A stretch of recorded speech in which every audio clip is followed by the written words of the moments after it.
Michael with Michael Beach Coaching and Consulting. This is another in our series of videos on emotional intelligence, the great differentiator in business.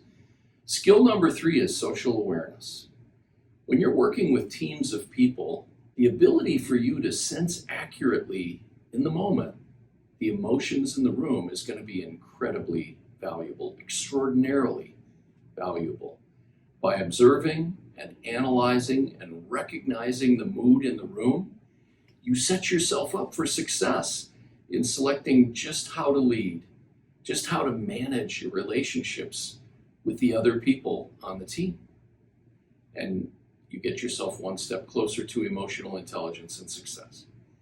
Now, I didn't come up with this stuff. This is all out of a great book by Dr. Travis Bradberry and Gene Greaves called Emotional Intelligence 2.0. If you've never read that book, go get yourself a copy of it. See you next time.